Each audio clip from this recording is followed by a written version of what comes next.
anyway, hello, welcome to my kitchen. As you can tell, I'm not in Denver today. I was supposed to be in Denver at Kong, participating in their classroom project series that they're doing.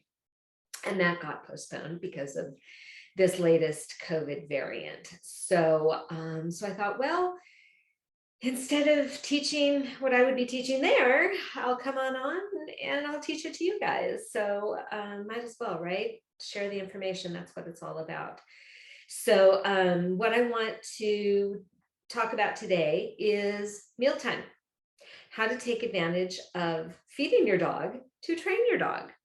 So those of you who aren't familiar with me, my name is Cindy Scott. I'm a holistic dog trainer, animal behaviorist, and have been one for the past 30 years. It's embarrassing.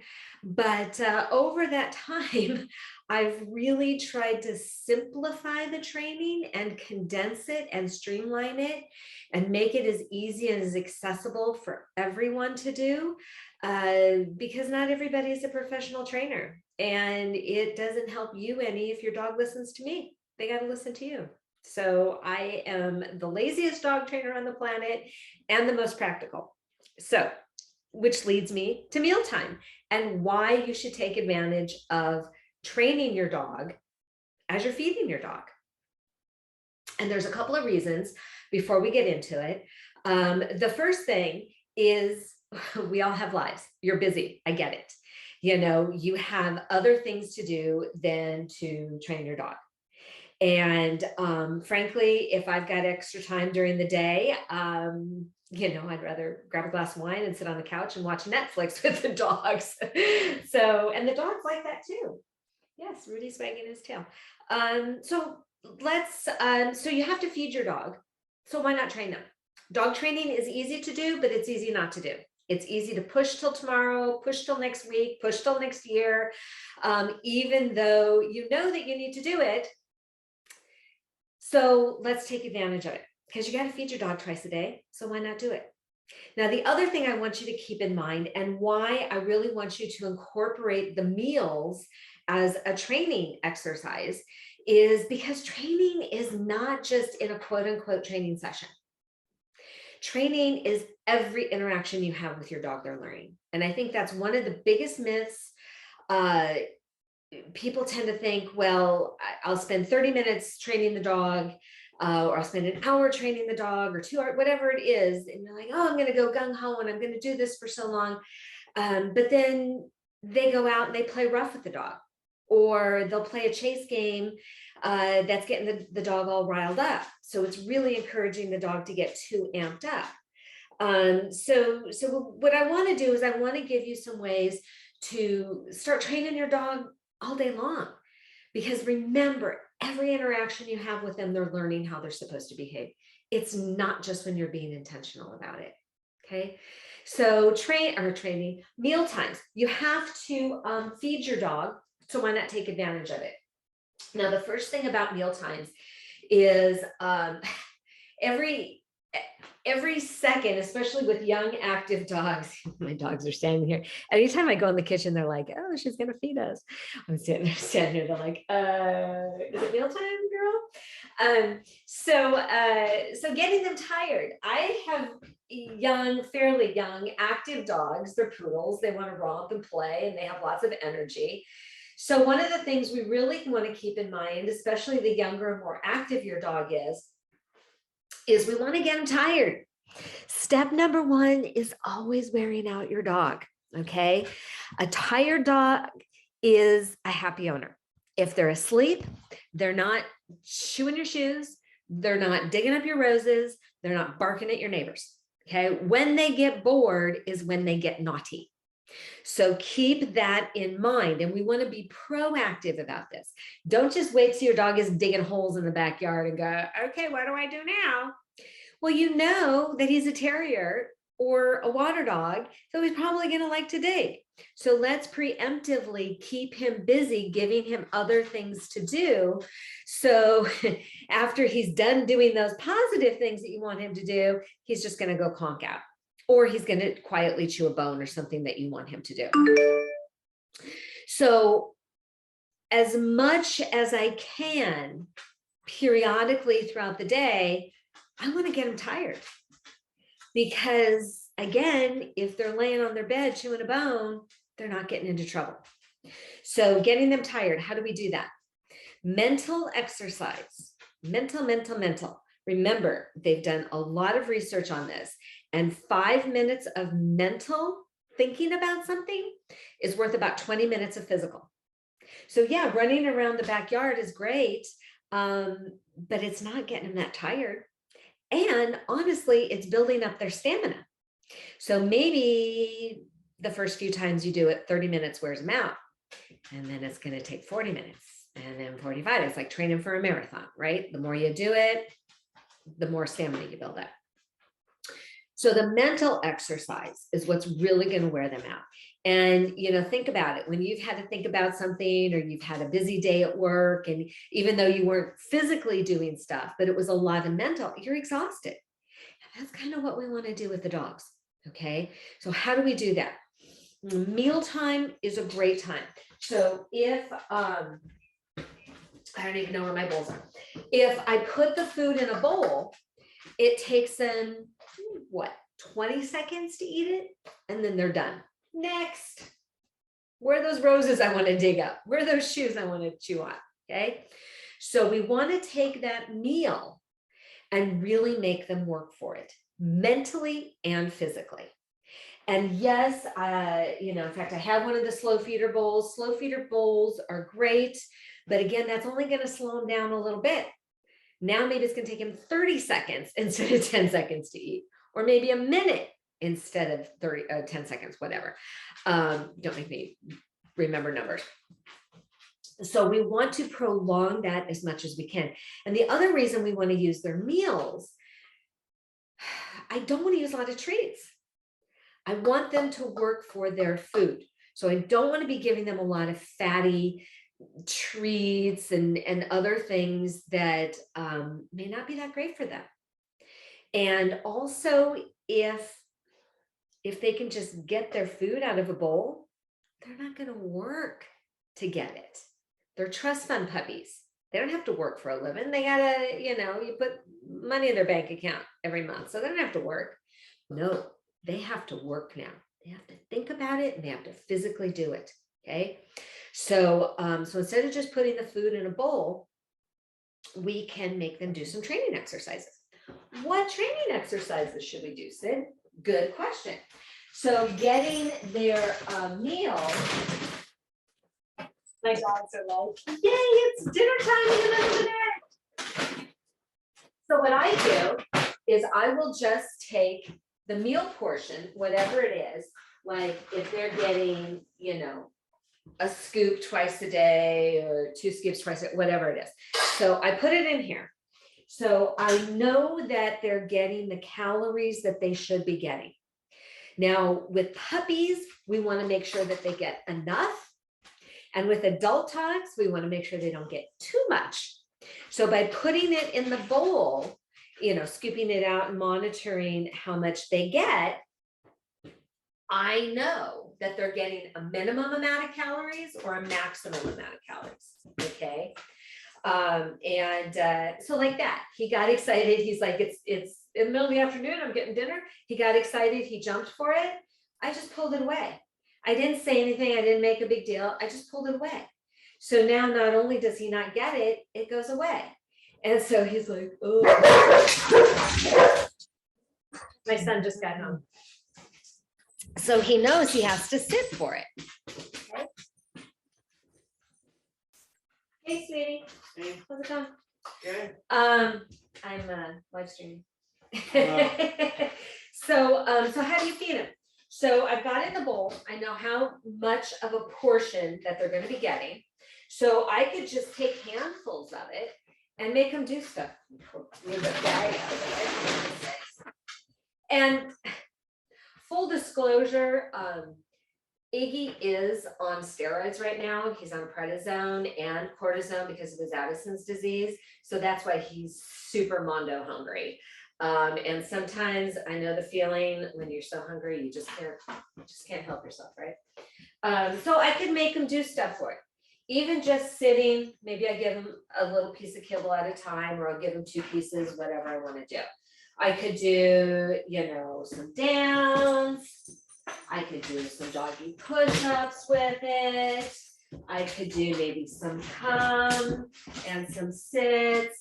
I do some watch me's. You can hear them crunching away, making them do something for it. And I can give them 1 kibble as a reward. I could give them a handful of kibbles as a reward. I could give them 2. I could, whatever their response deserves. So the better their response, the better the reward. Okay. So the better they do what I want them to do, the more they're going to get a reward for it. Okay. So you can incorporate this a couple of minutes, whatever you have time for during the day.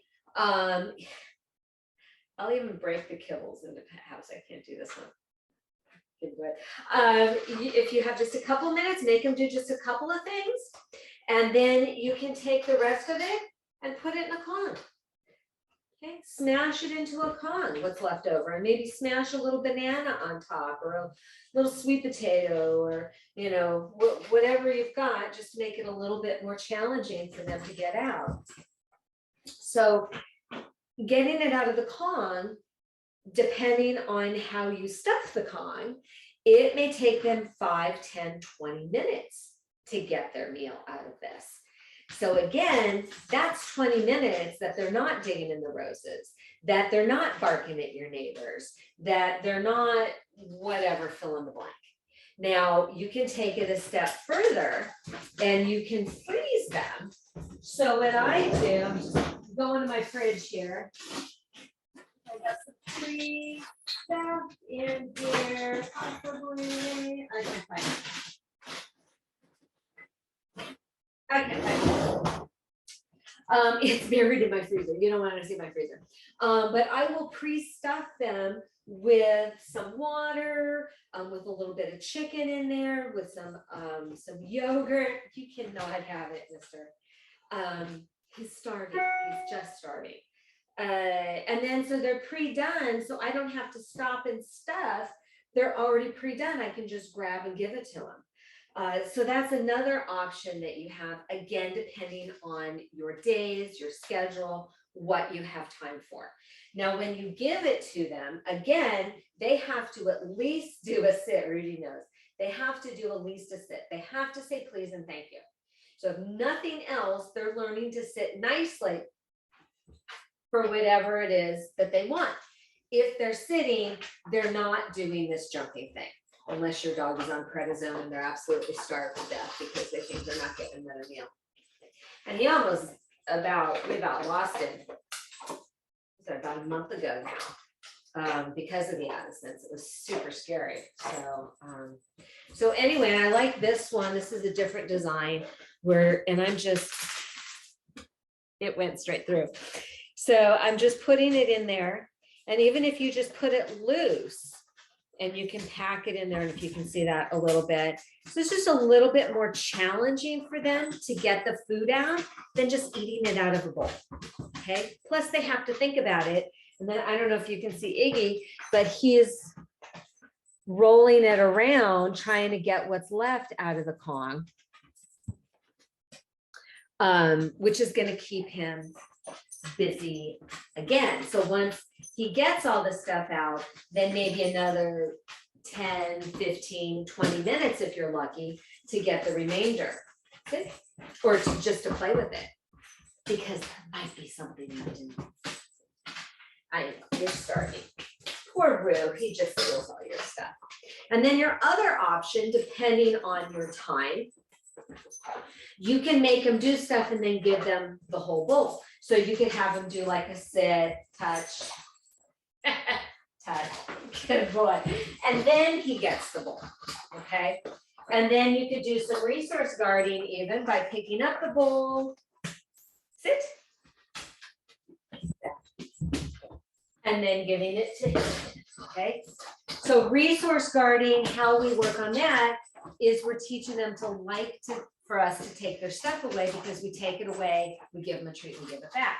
So while he's eating, I get in there and I mess with him. I'll take it away. I'll touch him. Iggy said, so I gave it to him. And then I'll give it back to him, or I'll give him something better. So he learns, oh, I love it when you take my stuff. This is fantastic.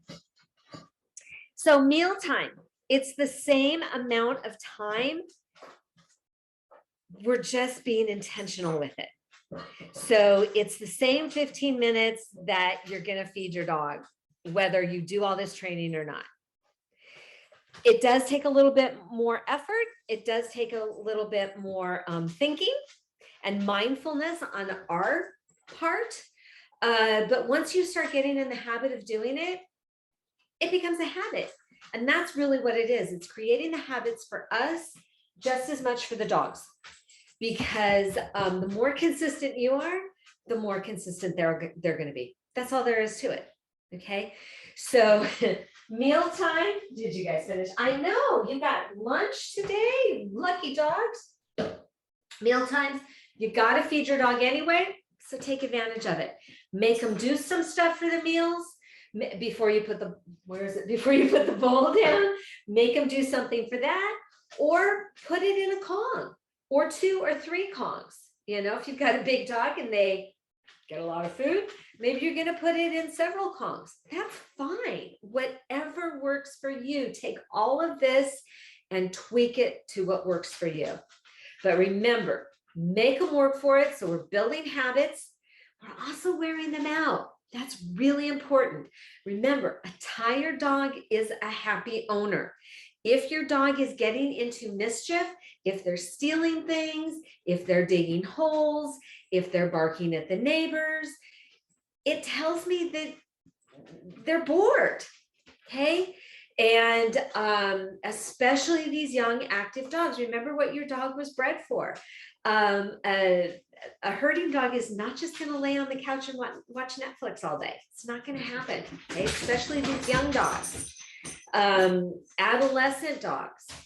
Adolescence is about 6, 7, 8, 9 months, depending on the breed. So once they get into adolescence, they have all this energy. They have more energy than they know what to do with, basically. So it's about you keeping them busy and doing what you want them to do, or else they're going to do what you would rather not have them do. I guarantee you. So think of, where did it go? Think of your Kong. It's basically like Xbox for your dog. And depending on what food you put in there, it's a new game every day. So have the base be their meal, because we don't want to fill them up with a lot of fat and calories. And we want them to work for those meals. Because if they can just get their meal out of a bowl, they're not going to work for it. What are they, crazy? So anytime you need them to be occupied and busy, shove a Kong. Or shove a Kong, shove food in a Kong, and do some training sequences. It's that mental thinking that's going to help wear them out. Okay, so get in the habit of doing this with your dog, and then next Friday I'm going to do another topic that I'm doing on time. Next Friday I'm going to do another topic that I was going to teach at Kong pre-Omicron variant. And that is separation anxiety, how to help your dog with separation anxiety. And again, I want to show you some easy, quick, practical, simple steps that truly, truly are effective. I want to help you maximize your results with minimal effort. He's down here looking for food. That's a big man.